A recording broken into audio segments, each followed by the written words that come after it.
residência, objetivo principal no nosso momento. Então, relembrando lá nossos raciocínios, né, nós calculamos as correntes e potências das tomadas e iluminação. Nós vimos que as tomadas são calculadas por perímetro e a iluminação são calculadas por área. E aí a gente chegou a um cálculo de potência que está nos vídeos anteriores. Aí discute-se então daqui para frente a rede pública de baixa tensão, que é o que chega na nossa residência. Bem, então na nossa residência vai chegar desse formato, né? Nós vamos ter o poste, vai ter 2 ou 3 fios que entram num postezinho padrão, passa pelo medidor, tem uma haste de aterramento que é obrigatória ter na entrada da edificação. Aí esses fios saem, entram no nosso QDC, que é o quadro de distribuição de circuitos, e alimentam seus circuitos.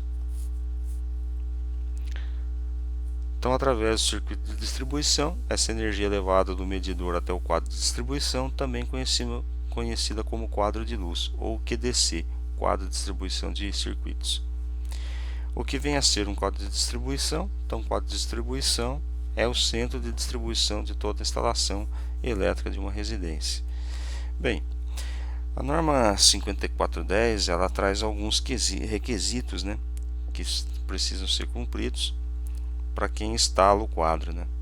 Então, ela fala aqui, né, que os quadros devem ter uma advertência indicada aqui na figura, na qual ela pode vir de fábrica ou pode ser fixada no local da obra. Então isso aqui é mais para quem está montando o quadro, né? Porque geralmente você vai contratar um eletricista, ou também tem alguns pedreiros que fazem o serviço de eletricidade muito bem, e tem alguns pedreiros que se aventuram a fazer eletricidade não tão bem assim. Então não vamos criticar a classe, né? Do mesmo jeito que tem ótimos eletricistas, tem eletricistas que também não são tão bons assim. Tem pedreiros muito bons e tem pedreiros que fogem à regra, porque são, além de pedreiros, eles têm um conhecimento muito bom de elétrica. Então, no caso, né, uma pequena residência, nós vamos ter mais ou menos essa disposição de circuitos. Um circuito de iluminação social, um circuito de iluminação de serviço, os pontos de tomada de uso geral, pontos de tomada específicos, que são a torneira elétrica, e pontos de tomada de uso específicos também, que são os chuveiros. Lembrando que chuveiro e torneira elétrica não pode estar no mesmo circuito. E vem a pergunta, né, do porquê não pode estar. Não pode estar por causa da corrente elétrica que é elevada dos dois. Então teria que dimensionar um disjuntor muito elevado e você vai perder a sua proteção para um ou para outro equipamento. Então, só para divulgação, né, essa é a advertência, né, que quando a gente contrata um eletricista ou uma empresa que produz os quadros elétricos, ela vai vir mais ou menos com essas informações. Isso aqui é bem genérica, é bem reduzida e é o que a norma solicita. Então, são duas observações: que quando um disjuntor ou fusível atua, desligando algum circuito ou uma instalação inteira, a causa pode ser uma sobrecarga ou um curto-circuito. Então, desligamentos frequentes são sinal de sobrecarga, por isso, nunca troque seus disjuntores ou fusíveis por outros de maior corrente, maior amperagem. Simplesmente, como regra, a troca de disjuntor ou fusíveis por de outro de maior corrente requer antes a troca dos fios e cabos elétricos por outros de maior seção, que é a bitola.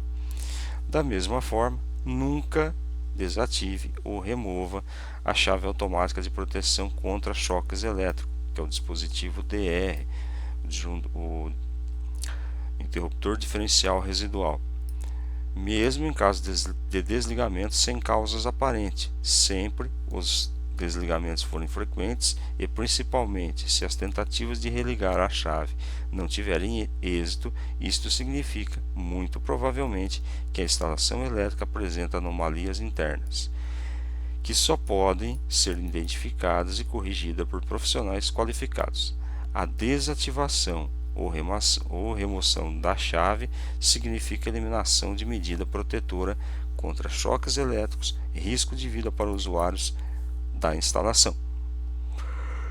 Bem, aí nós temos mais algumas recomendações, que o quadro de distribuição ele deve ser localizado no lugar de fácil acesso. Então vamos colocar um armário, uma geladeira na frente do quadro, né?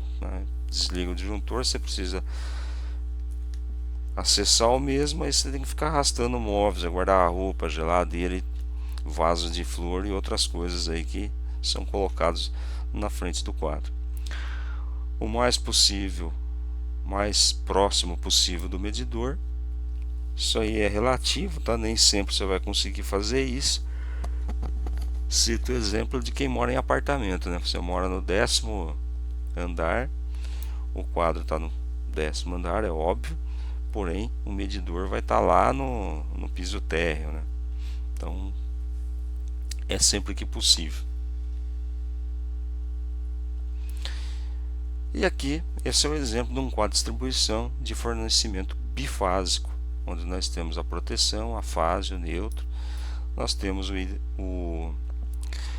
IDR, né, que é o interruptor diferencial residual. Então ele funciona uma parte como disjuntor e outra como DR. Aí nós temos aqui as definições,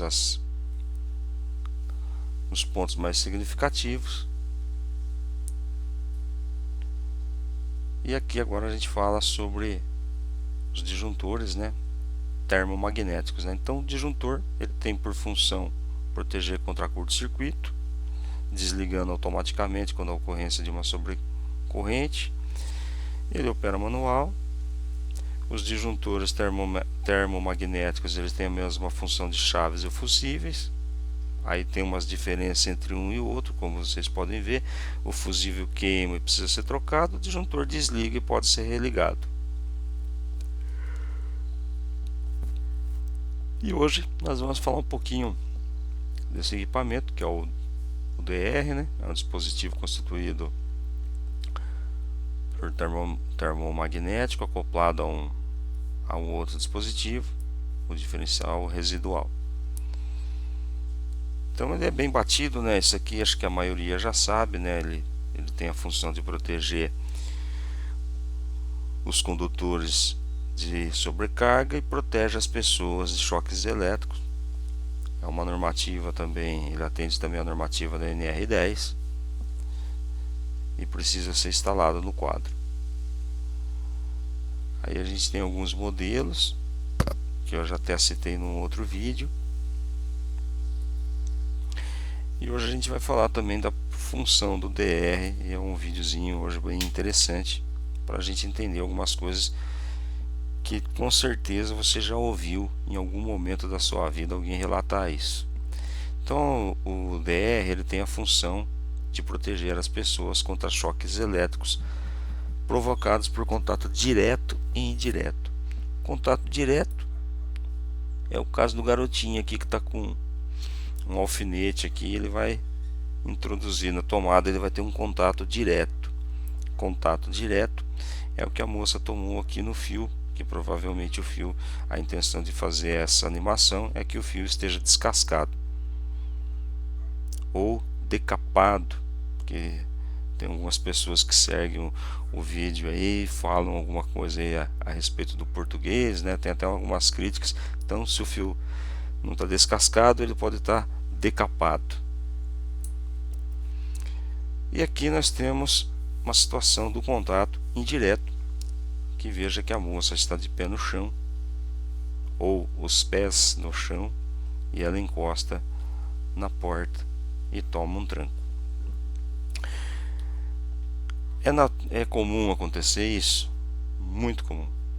Cidade de São Paulo nós temos várias e várias notícias aí nos noticiários vespertinos, e nos jornais também informando aí sobre pessoas que perderam sua vida aí por choques elétricos aí que poderiam ser evitados. Então, nós vamos apresentar os tipos, né, de disjuntor termomagnético, DR de alta sensibilidade e o interruptor IDR de alta sensibilidade. Então, tipo de disjuntores termomagnéticos é aqueles, isso aqui eles utilizaram uma animação daqueles mais antigos, né, que é o padrão NEMA, mas hoje nós já temos o padrão DIN, que ele é mais versátil do que esse modelo, mas a função praticamente é a mesma. Nós temos um disjuntor unipolar, um disjuntor bipolar e um disjuntor tripolar. Bom, para quem está cursando eletricidade, aqui fica uma dica, tá? Nunca fale que é um disjuntor monofásico, bifásico, trifásico. Isso é a mesma coisa que dar um soco no fígado de quem está ouvindo. Linguajar técnico para disjuntores é unipolar ou monopolar também. Se falar unipolar, pode procurar na internet que vai encontrar, vai ver que eu não estou inventando frase. Bipolar porque são 2 e tripolar porque são 3, e no caso do DR ele será chamado de tetrapolar porque são 4.